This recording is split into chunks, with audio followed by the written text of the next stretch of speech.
ಈ ಕ್ಯಾರೆಕ್ಟರ್ ತುಂಬ ಚೆನ್ನಾಗಿರುತ್ತೆ ಶಿವಣ್ಣ ಮಾಡಿದ್ರೆ.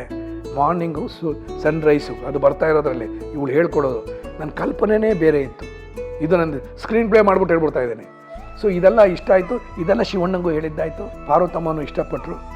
ಅವಾಗೆಲ್ಲ ಅಕ್ಕ ಅವರನ್ನೇ ನೋಡ್ಕೊತಿದ್ದು, ಪಾರ್ವತಮ್ಮದವರೇ ನೋಡ್ಕೊತಿದ್ದು. ಈಗ ಬೇಡ ಬಾವಿ ಇನ್ನೊಂದು ಮಾಡೋಣ, ಅದು ಮಾಡೋಣ, ಇದು ಮಾಡೋಣ ಅಂತ. ಕೊನೆಗೆ ಅದು ಆಗಲಿಲ್ಲ. ನನಗೆ ಆಸೆ ಇದ್ದಿದ್ದು ಕುಣಿತು ಹೆಜ್ಜೆ ನಡೆಯುತ್ತೆ ಗೆಜ್ಜೆ. ಇಲ್ಲ ಶಿವಣ್ಣ ಇಟ್ಕೊಂಡು ಮಾಡಬೇಕಾಗಿತ್ತು, ಇಲ್ಲ ಅಂದರೆ ಮುರಳಿದು ಇಟ್ಕೊಂಡು ಮಾಡಬೇಕಾಗಿತ್ತು. ಇದೊಂದು ನನ್ನ ಕನಸು, ಹಾಗೆ ಕನಸಾಗೆ ಉಳಿತು.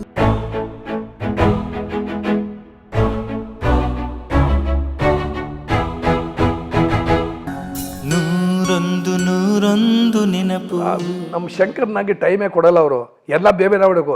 ಬರೋದು 9 ಗಂಟೆ ಶೂಟಿಂಗ್ ಅಂತ ಹೇಳಿದ್ರೆ ಬರೋದೇನೆ ಹೆಚ್ಚು ಕಮ್ಮಿ 9, 9:15 ಬರ್ತಾರೆ. ಇಲ್ಲ ಒಂದು ಸ್ವಲ್ಪ ಲೇಟಾಗೂ ಬರ್ತಾರೆ, ಒಂದು ಸ್ವಲ್ಪ ಅರ್ಲಿಯಾಗೂ ಬರ್ತಾರೆ. ಹೆಂಗೆ ಬರ್ತಾರೆ ಹೆಂಗೆ ಬಿಡ್ತಾರೆ ಅದು ಗೊತ್ತಾಗೋದಿಲ್ಲ, ಅವರೊಬ್ಬರಿಗೆ ಗೊತ್ತು. ಅವರಲ್ಲಿ ಇನ್ನೊಂದು ಸಂತೋಷದ ಸಮಾಚಾರ, ಬೇರೆಯವ್ರಿಗೆ ಹೆಂಗೆ ಹೆಲ್ಪ್ ಮಾಡ್ತಾರೆ ಅಂತ. ನಾವು ಶೂಟಿಂಗ್ ಎಲ್ಲ ಮಾಡಿದ್ವು ಅಂದ್ಕೊಳ್ಳಿ.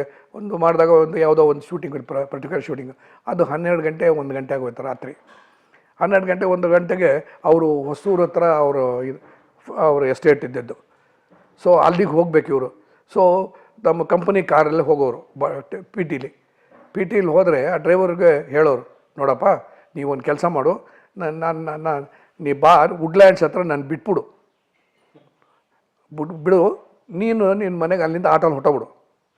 ನಾನು ಕಾರ್ ತೊಗೊಂಡೋಗಿದ್ದೇನೆ, ನಮ್ಮ ಮನೆಗೆ ಹೋಗಿ ನಾಳೆ ಬೆಳಗ್ಗೆ ಎಷ್ಟೊತ್ತಿಗೆ ಬರಬೇಕು, 9 ಗಂಟೆಗೆ ಬರಬೇಕು, 8:15 ಬರಬೇಕು. ನಾನು ಈ ಲೊಕೇಶನ್ಗೆ ಕರೆಕ್ಟಾಗಿ ಬಂದುಬಿಡ್ತೀನಿ, ನೀ ಇಲ್ಲಿಗೆ ಬಂದ್ಬಿಡು ಅನ್ನೋರು. ಸೊ ಡ್ರೈವರ್ನ ಅವನಿಗೂ ಸ್ಟ್ರೈನ್ ಮಾಡ್ತಾ ಇರಲಿಲ್ಲ. ಬೆಳಗ್ಗೆ ಅವ್ನು ಪುನಃ ಬರಬೇಕು ಅಂದರೆ ಅವ್ನು ಅಲ್ಲಿಗೆ ಬರಬೇಕು. ಅದಕ್ಕೋಸ್ಕರ ಬೇಡ ಅಂತ ಹೇಳಿದ್ದೇನೆ. ಆ ಡ್ರೈವರ್ ಕೂಡ ಒಂಥರ ಮಾನವೀಯ ಮೌಲ್ಯ ಜಾಸ್ತಿ ಶಂಕರ್ ಹತ್ರ. ಸೊ ಅಲ್ಲ ಡ್ರೈವರ್ನ ಅಲ್ಲೇ ಇಳಿಸ್ಬಿಟ್ಟು ಇವ್ರು ಕಾರ್ ತೊಗೊಂಬಂದು ಪುನಃ ಶೂಟಿಂಗ್ ಟೈಮ್ಗೆ ಪುನಃ ಕಾರ್ ಬಂದು, ಏನು ಸರ್ ನೀವು ಬರ್ತಾಯಿದ್ದೀರಾ ಡ್ರೈವರ್ ಇಲ್ಲಿ ಅಂದರೆ ಅವನಲ್ಲಿ ಇಡ್ಲಿ ವಡೆ ಸಾಂಬಾರು ತಿಂತ ಕೂತಿರುವ. ಸೊ ಈ ಥರ ಕೆಲವು ಇಲ್ಲ ಗೆಸ್ಚರ್ಸ್ ಶಂಕರ್ನಾಗ್ದು ಭಾಳ ಚೆನ್ನಾಗಿರುತ್ತೆ. ಆಮೇಲೆ ತುಂಬ ಇನ್ನೊಂದು ಯಾವುದೋ ಚಿತ್ರದಲ್ಲಿ ಶಂಕರ್ದಿದೆ, ಹೊಸಬದ್ದಲ್ವ ಶೂಟಿಂಗಲ್ಲಿ ಮೊದಲೆಲ್ಲನೂ ಹೆಂಗೆ ಹಳೇದು ಕೊಡೋಕ್ಕಾಗತ್ತೆ, ಎಲ್ಲ ಹೊಸದು. ಈ ಕ್ಯಾರೆಕ್ಟ್ರಿಗೆ ಬೇಕಾಗಿದ್ದು ಹಳೆ ಚಪ್ಪಲಿ. ಸರಿ ಇದು ಹೊಸ ಚಪ್ಪಲಿ ಕಣ, ಇದು ಬೇಡ ಹಳೆ ಚಪ್ಪಲಿ ಬೇಕು ಅಂತ ಹಿಂಗೆಲ್ಲ ನೋಡಿದ್ರು. ಹಾಗೆ ನೋಡಿದ್ರೆ ಒಬ್ಬ ಲೈಟ್ ಬಾಯ್ ಹಳೆ ಚಪ್ಪಲಿ ಇತ್ತು. ಅದು ಕೊಡೋದು ಇದು ಅಂತ. ಸರ್ ಹಳೆ ಚಪ್ಪಲಿ ಸರ್ ಇದು ಅಂತ, ತೊಗೊಳ ಇದು ಈ ಹೊಸ ಚಪ್ಪಲಿ ಇತ್ತಲ್ಲ ಇದು ನೀನು ಹಾಕ್ಕೊಳ್ಳೋ ಅಂತ ಕೊಟ್ಬಿಟ್ಟಿದ್ದಾನೆ. ಈ ಹಳೆ ಚಪ್ಪಲಿ ಹಾಕ್ಕೊಂಡಿದ್ದಾನೆ, ಶೂಟಿಂಗ್ ಮಾಡಿದ್ರು. ಅವೆಲ್ಲ ಗ್ರೇಟ್ ಅವರೆಲ್ಲ. ಆಮೇಲೆ ಅವರಲ್ಲಿ ಇನ್ನೊಂದೇನು ಅಂತ ಹೇಳಿದ್ರೆ, ಶೂಟಿಂಗ್ಗೆ ಶೂ ಹಾಕಬೇಕು, ಸಾಕ್ಸ್ ಹಾಕಬೇಕು ಅಂತ ಹೇಳಿದ್ರೆ ನಾನು ನೋಡಿದ್ದೀನಿ ಭಾಳ ಜನ ಅವರ ಅಸ್ಟೆಂಟ್ಗಳೆಲ್ಲ ಯಾರೋ ಕಾಸ್ಟ್ಯೂಮ್ ಅಸ್ಟೆಂಟೋ ಯಾರೋ ಅವ್ನು ತೆಗೆದು ಸಾಕ್ಸ್ ಹಾಕೋದು, ಶೂ ಹಾಕೋದೆಲ್ಲ ಅವ್ರುಗಳು ಮಾಡ್ತಾರೆ. ಶಂಕರ್ ಅನಂತ್ನಾಗ್ ಮಾತ್ರ ನಾನು ನೋಡ್ದಂಗೆ ಅವರು ಸಾಕ್ಸ್ ಅವರೇ ಹಾಕ್ಕೊಳ್ಳೋರು, ಶೂ ಅವರೇ ಕಟ್ಕೊಳ್ಳೋರು. ಶಂಕರು ಮಾಡೋರು, ಅನಂತು ಕೂಡ ಮಾಡೋರು. ಅವ್ರಿಗೆ ಬೇರೆಯವ್ರ ಕೈ ಮುಟ್ಟಿಸ್ತಾ ಇರಲಿಲ್ಲ. ಅವ್ರಿಗೆ ಹೇಳ್ದು ಇದು ಭಾಳ ಚೆನ್ನಾಗಿದೆ, ಈ ಪಾತ್ರ ಒಂದು ಸ್ಪೆಷಲ್ ಆಗಿದೆ ಅಂತ ಹೇಳ್ಬಿಟ್ಟು ಎಕ್ಸ್ಪ್ಲೈನ್ ಮಾಡಿದ್ರೆ ಅವ್ರಿಗೆ ಇಷ್ಟ ಆಯಿತು. 4 ಸೀನ್ ಇದೆ, ಆದರೂ ಪರವಾಗಿಲ್ಲ ನಾನು ಮಾಡ್ತೀನಿ, ಇದು ಪರಿಣಾಮಕಾರಿಯಾಗಿ ಮಾಡ್ತೀನಿ, ನನಗಿಷ್ಟ ಈ ಪಾತ್ರ ಬಂತು. ಅಷ್ಟೇ ಅಚ್ಚುಕಟ್ಟಾಗಿ ಅಷ್ಟೇ ಇಷ್ಟಪಟ್ಟು ಒಳ್ಳೆ ನ್ಯಾಚುರಲ್ ಹುಚ್ಚಾಗೆ ಮಾಡಿದ್ದಾರೆ. ತಲೆ ಕೆದರ್ಕೊಂಡು ಮಾಡಿಕೊಂಡು ಇಲ್ಲಿ ಬಾಟೆ ಹರ್ಕೊಂಡು ಅಲ್ಲಿ ಹರ್ಕೊಂಡು ತುಂಬ ಚೆನ್ನಾಗಿ ಮಾಡಿದ್ದಾರೆ. ಒಂದು 4 ದೃಶ್ಯದಲ್ಲಿ ಬರ್ತಾರೆ. 4 ದೃಶ್ಯದಲ್ಲೂ ಅವ್ರು ಮಿಂಚಿದ್ದಾರೆ ಅಂತ ನಾನು ಹೇಳಕ್ಕೆ ಬರ್ತೀನಿ.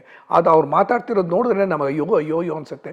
ಸೊ ಈ ಥರದ್ದು ನಮ್ಮ ಪೊಲೀಸ್ ಡಿಪಾರ್ಟ್ಮೆಂಟಲ್ಲಿರೋ ಕೆಲವು ಅಧಿಕಾರಿಗಳಿಗೆಲ್ಲ ಅವರು ಹೋದಾಗ ಅವ್ರ ಮನೆಯವ್ರಿಗೆ ಪರಿಣಾಮ ಏನಾಗುತ್ತೆ ಅನ್ನೋದಕ್ಕೆ ಈ ಪಾತ್ರನೇ ಒಂದು ನಿದರ್ಶನ ಅಂತ ಹೇಳೋಕ್ಕೆ ಇಷ್ಟಪಡ್ತೇನೆ. ನಾನು ಯಾವಾಗ ಶಿವಣ್ಣ ಅವ್ರ ಜೊತೆ ಶಿವಣ್ಣ ಅವ್ರ ಪಿಕ್ಚರ್ ಮಾಡಿದಾಗ ಜಗ ಮೆಚ್ಚಿದ ಹುಡುಗ ಅಂತ ಆವಾಗ ನನಗೆ ಅನ್ನಿಸ್ತು.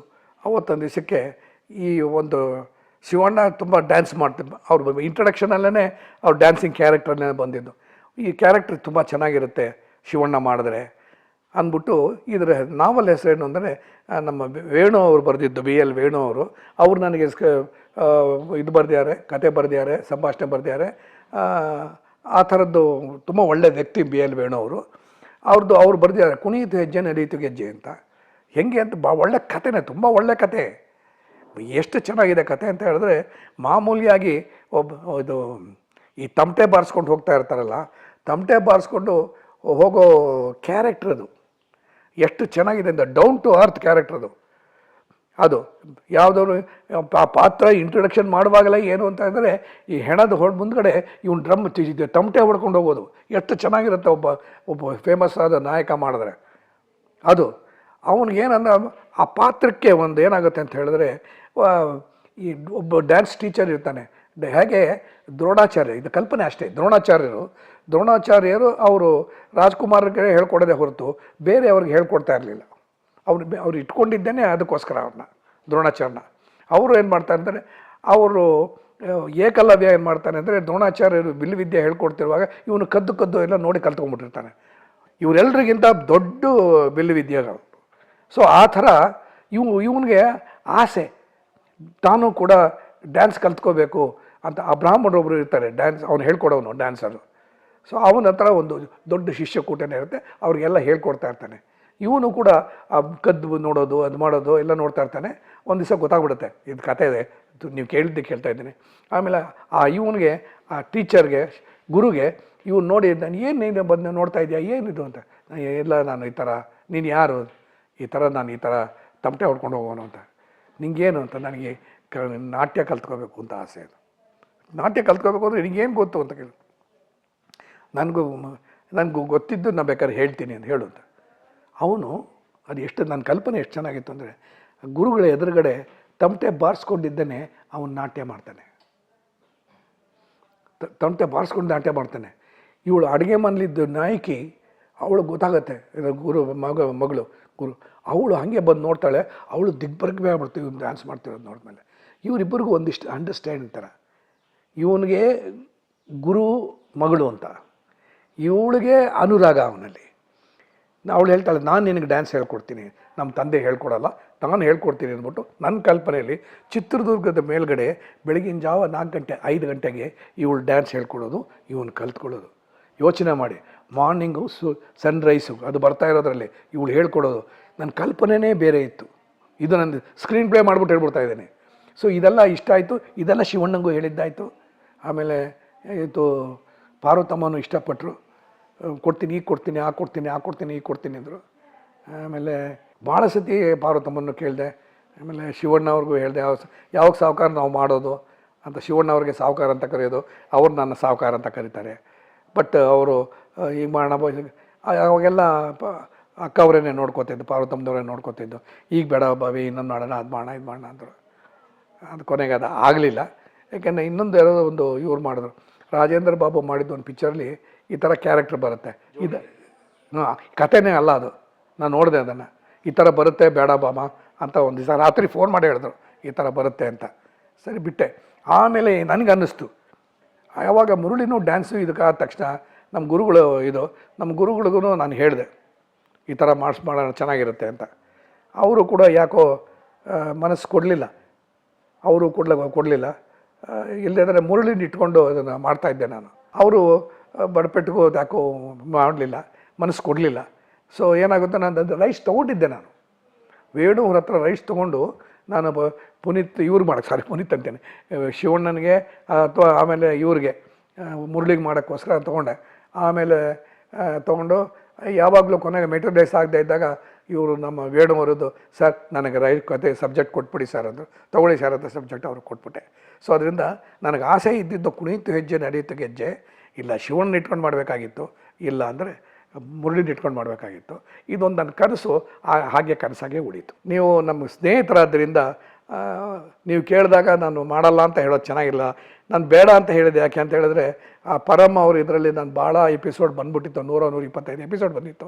ಹೆಚ್ಚು ಕಮ್ಮಿ ನನ್ನ ಜೀವನ ಪ್ರಾರಂಭದಿಂದ ಹುಟ್ಟಿದಾಗಿಂದ ಹಿಡಿದು ಎಲ್ಲಿವರೆಗೂ ಎಲ್ಲನೂ ಹೇಳಿದ್ದೆ. ಅದಕ್ಕೋಸ್ಕರ ಬೇಡ ಅಂದೆ. ಬಟ್ ನೀವು ಕೆಲವು ಆ್ಯಂಗಲ್ಗಳಲ್ಲಿ ವಿಭಿನ್ನವಾಗಿಯೇ ಇರಲಿ ಸರ್ ಅಂತ ಕೆಲವು ಏನೇನೋ ಈ ಥರ ಆಯ್ಕೆ ಮಾಡ್ಕೊಂಡ್ರಿ. ಕೆಲವು ಚಿತ್ರಗಳ ಬಗ್ಗೆ ಮಾತಾಡೋದು, ಇದರ ಮಾಡೋಕ್ಕೆ ಮಾತಾಡೋದು, ಆಮೇಲೆ ನನ್ನ ವೈಯಕ್ತಿಕವಾಗಿ ಹೀಗೆ ಹಲವಾರು ಒಂದು ಪಾಯಿಂಟ್ಸ್ಗಳನ್ನ ನೀವು ಕೊಟ್ಟು ಅದನ್ನು ಡೆವಲಪ್ ಮಾಡಿ ನನ್ನಿಂದ ಬರ್ಸಿದ್ರಿ. ಅದು ಹೇಗೆ ಬಂತು, ಹೇಗಿದೆ, ಆಮೇಲೆ ಹೇಗೆ ನಿಮ್ಮ ಮೇಲೆ ಪರಿಣಾಮ ಆಯಿತು ಅನ್ನೋದು ನನಗೆ ಗೊತ್ತಿಲ್ಲ. ಪರಿಣಾಮ ಆಗಿದ್ದು ನಿಮಗೆ ಗೊತ್ತು, ನನಗೆ ಗೊತ್ತಿಲ್ಲ.